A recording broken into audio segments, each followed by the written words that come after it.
Hello प्यारे बच्चों, आप सभी का एक बार फिर से स्वागत है आपके अपने YouTube चैनल पे। बच्चों, आज हम लोग एक बहुत ही इंपॉर्टेंट वीडियो के साथ वापस मिल रहे हैं। बच्चों, क्लास 11th का जो हमारा पॉलिटिकल साइंस है उसके चैप्टर नंबर 7 जिसका नाम है स्थानीय शासन, इसके इंपॉर्टेंट क्वेश्चन आंसर की वीडियो बनाने जा रहे हैं बच्चों हम लोग। बच्चों, आपको वीडियो शुरू करने से पहले एक बात इंपॉर्टेंट बता देना चाहता हूं। अगर आपको इस चैप्टर के एक्सप्लेनेशन की वीडियो अगर चाहिए तो बच्चों आप लोग हमें कमेंट करके जरूर बताएं। अभी तो बहुत सारे कमेंट आ चुके हैं बच्चों, जिन बच्चों ने कहा है कि प्लीज सर हमारे को एक्सप्लेनेशन की वीडियो चाहिए। तो बच्चों अगर देखिए आप लोगों का और सहयोग रहा तो जल्द से जल्द हम लोग एक्सप्लेनेशन की वीडियो जरूर लेकर के आएंगे। जिस तरह का सपोर्ट आप लोगों ने हमारे को बच्चों इस इंपॉर्टेंट क्वेश्चंस की सीरीज पे दिया है, वैसा ही सपोर्ट उम्मीद करता हूं कि हमारी एक्सप्लेनेशन की वीडियो पे भी मिलेगा। तो चले बच्चों, ज्यादा टाइम वेस्ट ना करते हुए हम वीडियो को शुरू करते हैं और अपने जो हमारी पॉलिटिकल साइंस की फर्स्ट बुक है उसके आखिरी चैप्टर के इंपॉर्टेंट क्वेश्चंस को करते हैं। बच्चों, आज का जो हमारा पहला क्वेश्चन है, 2 अक्टूबर 1959 को भारत में पंचायती राज व्यवस्था की शुरुआत किस राज्य से हुई थी? तो बच्चों 2 अक्टूबर 1959 में पंचायती राज व्यवस्था की जो सबसे पहले शुरुआत हुई थी वो राजस्थान में हुई थी। कहां पे हुई थी बच्चों? राजस्थान में हुई थी। ठीक है बच्चों, सेकंड क्वेश्चन देखते हैं बच्चों, राष्ट्रीय पंचायती राज दिवस कब मनाया जाता है? तो राष्ट्रीय पंचायती राज दिवस 24 अप्रैल को मनाया जाता है। ठीक है बच्चों, नेक्स्ट क्वेश्चन देखते हैं। क्वेश्चन नंबर 3 कह रहा है हमारा, पंचायती राज से संबंधित कौन सा अनुच्छेद है? तो पंचायती राज से संबंधित अनुच्छेद अनुच्छेद भारत के संविधान का अनुच्छेद 243। अच्छा, लगे हाथों एक चीज और समझ लीजिए बच्चों, जब हमारे देश का संविधान बना था उस समय हमारे देश के संविधान में एक क्या थी बच्चों? प्रस्तावना थी। एक क्या थी बच्चों? प्रस्तावना थी। ठीक है बाबू, प्रस्तावना थी। 22 क्या थे? भाग थे और 8 अनुसूचियां थी।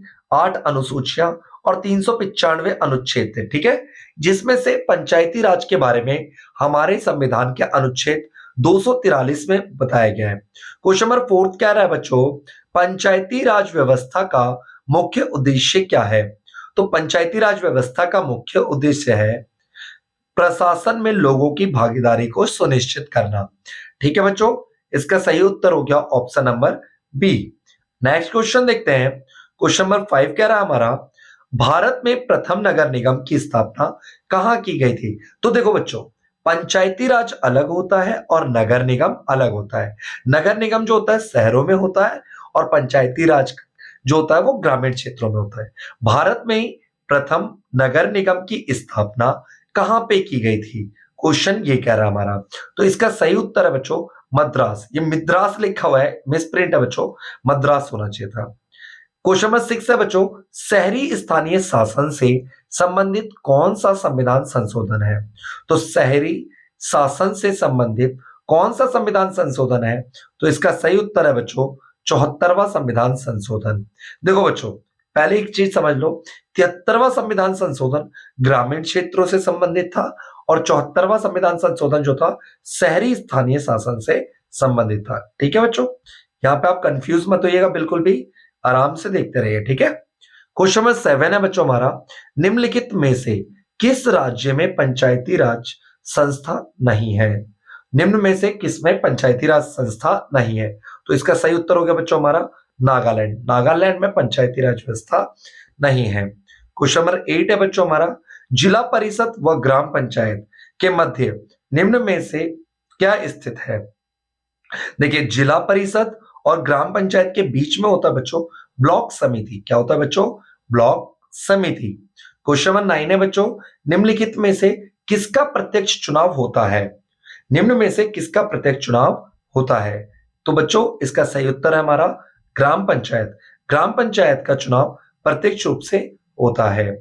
क्वेश्चन नंबर 10 है बच्चों हमारा, निम्न कथनों में से कौन सा कथन सही है?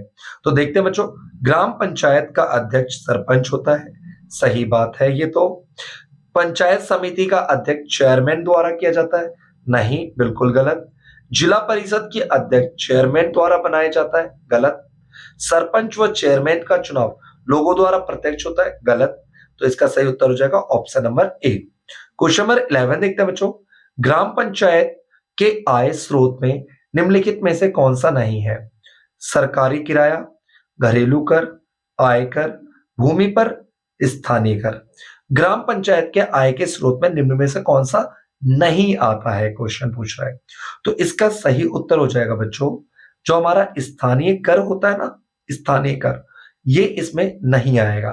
ठीक है, आगे देखते हैं। क्वेश्चन नंबर 12 कह रहा है बच्चों हमारा, किस समूह के लिए पंचायती राज संस्था में 1/3 का आरक्षण का प्रावधान है? तो किस समूह के लिए पंचायती राज संस्थाओं में 1/3 का आरक्षण है बच्चों? तो ये है महिलाओं के लिए। किसके लिए बच्चों?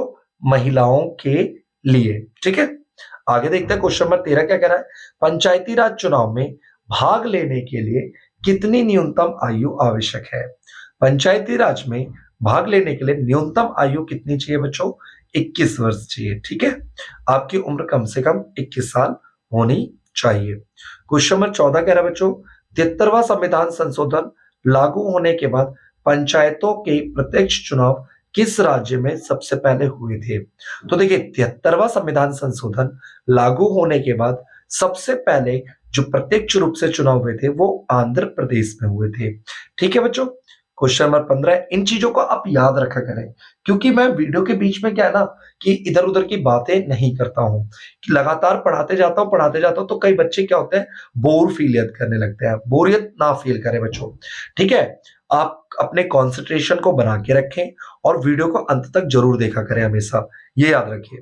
पंचायती राज संस्थाओं का आय का मुख्य स्रोत क्या है? तो बच्चों, पंचायती राज संस्था का जो आय का मुख्य स्रोत है वो सरकारी अनुदान है, राज्य सरकार के द्वारा दिया जाने वाला अनुदान। क्वेश्चन नंबर 16 देखेंगे बच्चों, क्या कह रहा है, 73वां संविधान संशोधन से संबंधित कौन सी अनुसूची शामिल की गई? तो 73वें संविधान संशोधन में भारत के संविधान में 11वीं अनुसूची शामिल की गई और 74वें संविधान संशोधन में 12वीं अनुसूची। इस तरीके से संविधान में भी 12 अनुसूची है। क्वेश्चन नंबर 17 कह रहा है बच्चों, स्थानीय सरकार के विकास में निम्नलिखित में से किसने महत्वपूर्ण भूमिका निभाई?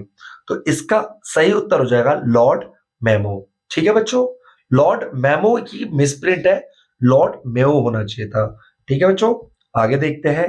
क्वेश्चन नंबर 18 कह रहा है हमारा, 1989 में पी के थुंगन, ये चुंगन नहीं है, थुंगन है बच्चों। ठीक है, ये याद रखिएगा, पी के थुंगन समिति। पी के थुंगन समिति ने निम्न में से किसे संवैधानिक दर्जा देने की सिफारिश की थी? तो इसका सही उत्तर हो जाएगा स्थानीय शासन। 1989 में पी के थुंगन समिति ने स्थानीय शासन को संवैधानिक दर्जा देने की बात कही थी। क्वेश्चन नंबर 19 है बच्चों, स्थानीय शासन कौन से स्तर पर कार्य करता है? तो स्थानीय शासन जो है बच्चों वो ग्राम स्तर पे कार्य करता है।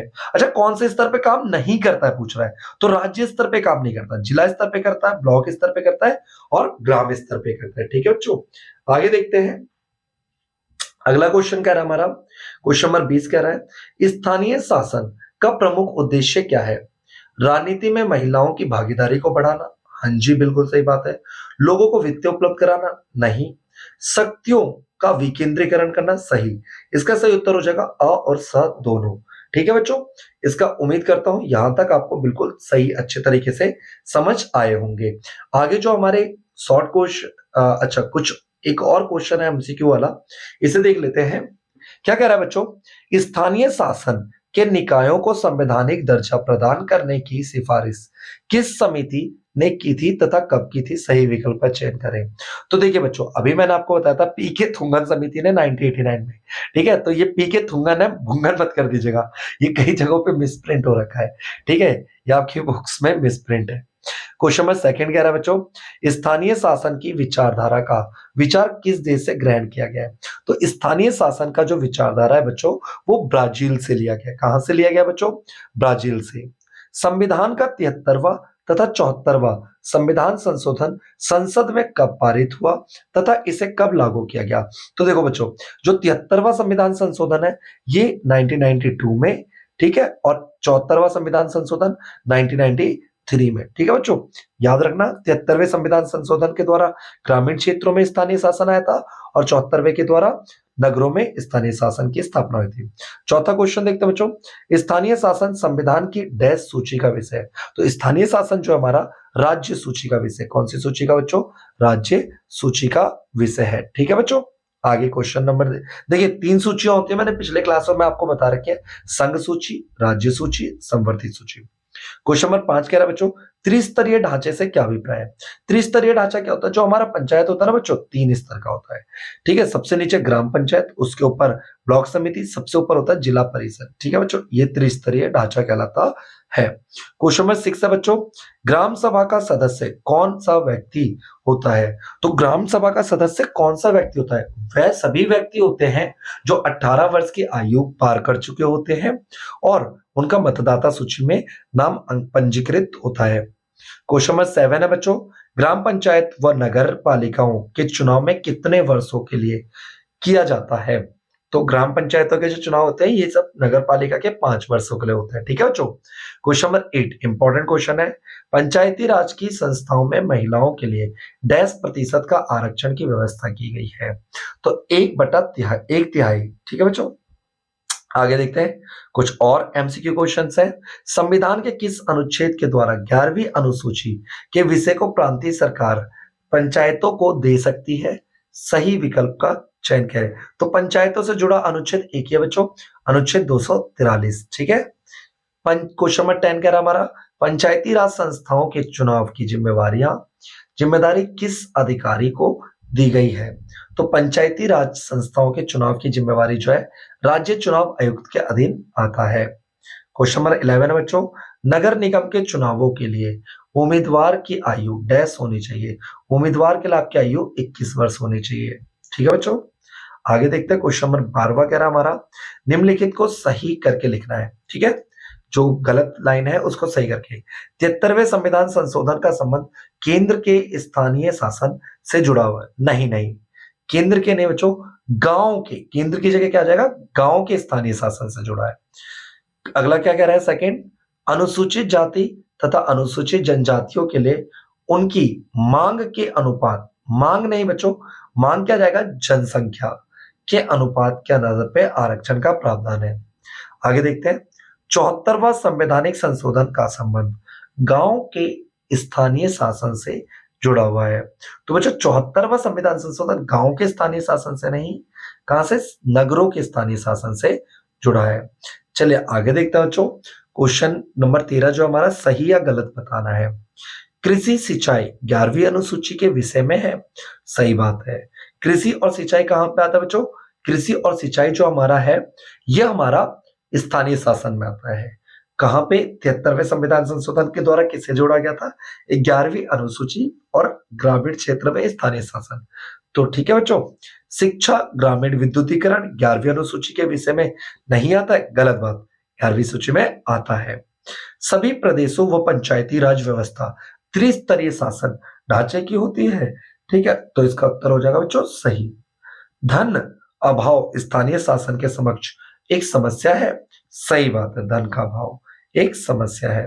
ठीक है बच्चों, तो बच्चों ये जो देखो, इसमें से मैं ना 2 अंकों वाले में से ना 1-2 क्वेश्चन करवा देता हूँ, ज्यादा नहीं, मैं बहुत थका हुआ बच्चों, आपको यकीन नहीं होगा। ये देखिए, आपको यकीन नहीं होगा, यहाँ पे टाइमिंग देखिए कितने बज रहे हैं अभी, रात के 12 बजने वाले हैं। ठीक है, सिर्फ 6 मिनट बाकी है, रात के 12 बजने वाले बच्चों, तब मैं ये वीडियो रिकॉर्ड कर रहा हूँ अपनी ऑफलाइन क्लासेस से आकर के, बिल्कुल। ठीक है, अब क्योंकि आप लोगों का इस तरह का सपोर्ट मिला है ना मुझे, मैं आपको बता ही नहीं सकता बच्चों। आपने कुछ ही दिनों के अंदर इस चैनल पे इतने ज्यादा सब्सक्राइबर्स करे हैं और आप वीडियो को लाइक करते हैं, इससे कहता हूं ना, रात को क्या मेरा तो मन करता है कितना भी थका रहा हूं पर बच्चों के लिए काम जरूर करना है। और बहुत ही जल्द बच्चों आप लोगों के लिए एक सरप्राइज है, आपकी जो आप लोगों ने जो बोला था एक्सप्लेनेशन की वीडियो, वो बिल्कुल बिल्कुल आउटस्टैंडिंग तरीके से हम कोशिश कर रहे हैं बना करके आप लोगों के लिए लाने की। ठीक है बच्चों, तो बच्चों इसी तरह का प्यार बना के रखिए अब। ठीक है, हमारे यूट्यूब चैनल पे बच्चों, शहरी इलाका शब्द से क्या अभिप्राय है? तो देखो, शहरी इलाका क्या होता है, कम से कम वहां की आबादी 5000 हो और 75% जो पुरुष है वो कहाँ पे काम खेती में काम ना करते हो और जनसंख्या घनत्व क्या हो, 400 व्यक्ति प्रति वर्ग किलोमीटर। ठीक है बच्चों, तो बच्चों आगे की जो वीडियोस है वो कंटिन्यू आप तक पहुंचती रहेंगी। वीडियो को पूरा देखने के लिए बहुत बहुत धन्यवाद बच्चों। आप अपना इसी तरीके से सपोर्ट बना के रखें। कम से कम अपने एक दोस्त के साथ ज़रूर शेयर करें, ठीक है? आपके एक शेयर से हमें मोटिवेशन मिलता है और आप तो इतना ज़्यादा सपोर्ट कर ही रहे हैं और अपने इसी सपोर्ट को लगातार बनाए रखें। Thank you for watching.